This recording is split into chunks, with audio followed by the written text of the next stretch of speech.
Minalas si Jamie Malonzo nang i-terminate ng Kyoto Hanaris ang kanyang kontrata. Minalas din ang Barangay Ginebra ng pabagsakin ito ng Meralco sa kabila ng 16 na kalamangan nila sa bakbakang ginanap kagabi lamang. At ang ilan nating mga kababayan, sinisisi si Coach Team sa pag-alis ng ilang players sa Barangay Ginebra. Giit nila, hindi umano maganda ang rotation ng players nito. Tutukan po natin ang lahat ng yan, pero bago yan, pakisubscribe, like and share na lang muna para pareho tayong updated. Minalas ang isa sa mga dating pangunahing manlalaro ng Barangay Ginebra na si Jamie Malonzo nang patalsikin ito sa kanyang kupunan na Kyoto Hanaris sa Japan B-League. Bunga niyan, kaagad hininga ng opinion si PBA Commissioner Willie Marcial. Tanong sa kanya, kasama ba si Malonzo sa 3-year ban na ipinatutupad ng PBA? Narito ang kanyang kumpirmasyon. Tutukan natin si PBA Commissioner Willie Marcial sa report ng Spain. Yes, kasama siya sa mga unang naapektuhan ng ban. Kaya nga ang wish ko sa mga dati nating players na pumunta sa mga ibang liga, sana man lang may kontrata sila ng 3 years o makalaro ng 3 years. Grabe, no? Masakit po yun. Masakit ang nangyari kay Jamie Malonzo. Naghanap lang naman siya ng mas maayos na kinabukasan siguro, pero hindi mo talaga maiwasang sabihin na minalas siya dito sa Kyoto Hanaris. Isipin mo 5 laro lang ata siya doon, tapos nasibak na kagad siya. Ang bigat nun, ha? At ang mas mabigat doon, mga ka-playoffs, hindi siya pwedeng bumalik kagad sa PBA. 3 taon siyang mababakante dito sa PBA, ha? Hindi sa paglalaro, kasi pwede naman siyang tumawid sa ibang liga katulad ng MPBL at ng KBL. Ngayon siguro yung tanong, may kumukontak ba sa kanya? May interesado ba sa kanya? Parang ang hirap atang mailagay sa free agent list or masibak ng dati mong kupunan, di ba? Lalo na overseas pa yan. Obvious na magdadalawang isip ang ibang kupunan na hugutin siya dun sa free agent list. Unang itatanong kagad sa kanya is ano yung rason? Bakit 5 laro lang siya doon? Bakit siya nasibak kagad, di ba? Ops, nakalimutan natin sabihin. Pwede rin pala siya sa Taiwan. Isa sa mga option niya siguro yan sa ngayon kasi nga, ban siya dito sa PBA eh. Ito yung binabatikos ng karamihan sa mga basketball aficionados eh. Yung 3-year ban. Sabi kasi ng iba, bakit kailangan magkaroon ng ban? Naghahanap lang naman ng trabaho ng ating mga manlalaro overseas. Babalik din naman sila sa atin kalaunan eh. Pero ang masakit, tuloy-tuloy lang ang rule na yon. At eto na nga, apektado si Jamie sa issue na yon. In fairness naman sa PBA, siguro nga pinoprotektahan lang nila ang liga. Ayaw nilang maubos ang talent nila nang dahil sa malalaking kontrata overseas. Gusto lang nilang manatiling buhay ang liga natin, ang pinakamatandang liga sa Asia na sinasabi ng karamihan na papalaos na dahil sa hindi umano updated ang estilo ng laro dito. Pero kahit ano pa yung rason, masakit pa rin sa katulad ni Jamie Malonzo nangyari at ang rule na ipinatutupad ng PBA.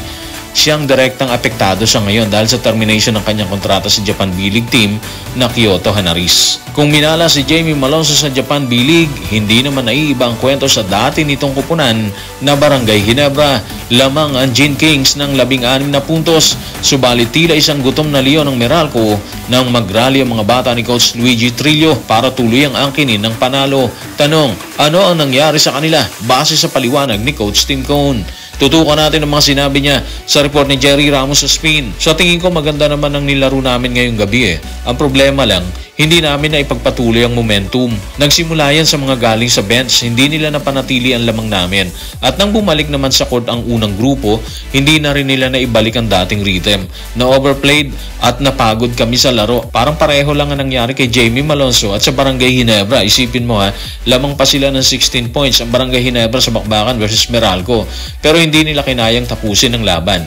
Hindi sila nanalo. Hindi naman imposible yan actually, no? Marami ng bakbakan ang dumaan sa ganong sitwasyon. Pero para kasi sa ibang fans ng Barangay Ginebra, medyo hindi nila matanggap kasi nga ayon sa kanila, napabayaan talaga ang lamang nila doon.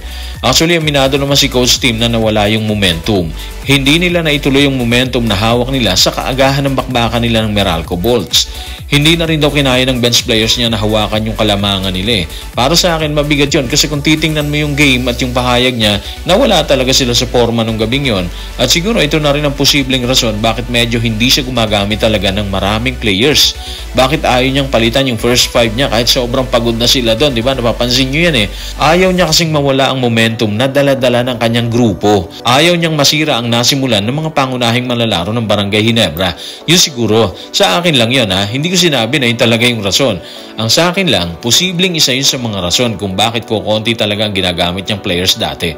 Kagabi gumamit naman siya ng 11 players. Tapos nung nakarambak baka nila ng TNT, gumamit naman siya ng 12 players. Nanalo Natalo po sila doon. Kaibahan lang, yun na nga, nanalo sila pero natalo ngayon. Anyway, ganoon naman talaga yung laban eh. May talo, and of course, may panalo yan. Sa kaso ng Barangay Ginebra kagabi, kahit lamang sila ng 16 points, talo pa rin sila doon. Samantala, patuloy naman ang pagbibigay ng opinion ng ilan nating mga kababayan tungkol sa pagbalasa at pag-alis ng ilang players sa kupunan ng Barangay Ginebra. Ayon sa kanila, pagkukulang daw ito ni Coach Tim. Bakit umaalis ang kanyang players katulad ni Mav Ahanmisi? Narito ang kanilang paliwanag. Tutukan natin si Anonymous sa comment section ng Playoffs sa Playoffs YouTube channel. Sa totoo lang si Team Cone may pagkukulang sa mga player. Pwede naman niyang bigyan ng playing time ang mga player eh. Kaya lang, kulang siya sa rotation sa mga player. Gumagamit lang halos ng 8 or 7 player. Kaya maraming nasasayang na talent sa Ginebra. Kaya kahit masakit sa mga player, aalis na lang sila dyan. Yan ang pagkukulang ni Team Cone. Well, base sa mga huling laban ng Barangay Ginebra mga ka-playoffs, nagpapasok na si Coach Tim ng maraming players. Katulad ng sinabi natin kanina, kagabi 11 players. Nung laban nila ng TNT Tropang 5G, nanalo sila doon, nagpasok naman si Coach Tim ng 12 players. So tingin ko parang nakikinig na siya sa fans, di ba? Alam niya na marami na bumabati ko sa kanya, kaya pinapakita niya na marami na siyang ginagamit ngayon. Ang problema, kagabi medyo minalas din sila. Kahit lamang na sila, naungusan pa sila sa dulo ng laban dahil sa ginawang rally ng Meralco. Hindi kinaya ng Gene Kings na maitawid sa panalo yung laban nila, di ba? Sa pahayag ng netizen na kaya umalis ang players ng Gene Kings katulad ni Mav Ahanmisi dahil sa kakulangan ng playing time, tama rin naman sila doon. Yung kasi dahilan ni Mav playing time ang kulang kaya napilitan siyang umalis sa Barangay Ginebra. Sa ganung aspeto mga ka-playoffs, wala tayong komento doon kasi decision niya yun Decision ni Coach Tim Cone yun. May sinusunod din siyang game plan so mahirap magbigay ng anumang suggestion or opinion sa issue yan. Sa akin lang siguro is alam ng players ang gagawin nila dyan. So guys, maraming salamat.